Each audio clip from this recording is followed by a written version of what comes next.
All right, if you're a man, mid-40s or even a little bit older, you lived through the heyday of that preppy look back in the 90s.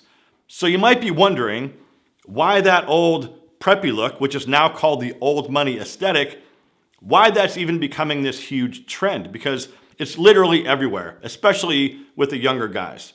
Now, I tend to have a soft spot for classic looks and timeless styles, but with a modern edge. So today, let me chat about this old money aesthetic, where it comes from, and how you can do it even better than those young guys. All right, so let's break this down. Basically, think of it like this. If your family was wealthy, chances are they sent you to an Ivy League school. And part of the style back then was that preppy trend. And technically, there is a bit of a difference, a subtle difference between Ivy League and preppy, with preppy being a little bit more casual and colorful, and then Ivy League being a little bit more refined and dressed up. But if you went to a good school back then, you either had a dress code or you mimicked dress codes from more expensive schools. All right, so for years now, right, people have been wearing gigantic logos and crazy patterns that promoted really expensive luxury brands.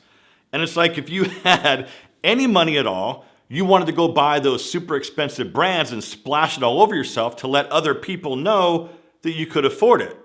And it had gotten so crazy, at least in my opinion, that something had to change and we had to quiet down. So that's when stealth wealth and this old money aesthetic sort of came back in favor. Now, stealth wealth is similar, but it's also kind of different. So maybe that's a topic for a different video. Let me know in the comments if you'd like me to make it.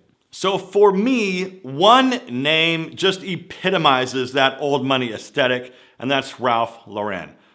I mean, look back at old Ralph Lauren photos and look at a lot of the clothing that he made so incredibly popular back then.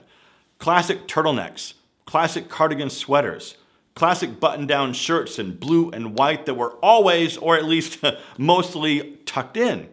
Blue blazers, chinos in tan, brown, blue, off-white, and cream, and also that classic penny loafer.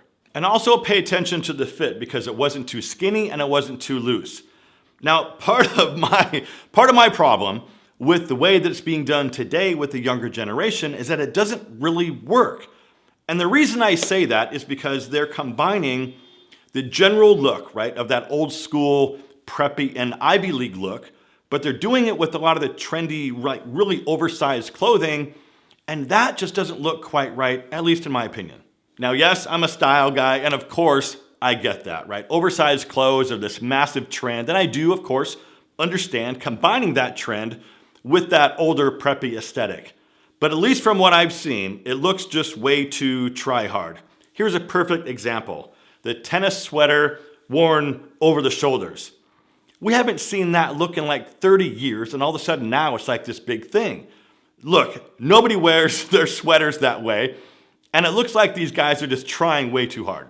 Now let me circle back to a few of those classic elements of that old money aesthetic. So like I mentioned a minute ago, the good old classic cotton button-down, knit sweaters like cardigans, v-necks, turtlenecks, well-fitting chinos, and of course that classic penny loafer in either kind of a mid-polished leather or something more casual in suede. I might not go so far as to start wearing rugby shirts again or popping your collar, but all of those items I just mentioned fit this aesthetic perfectly.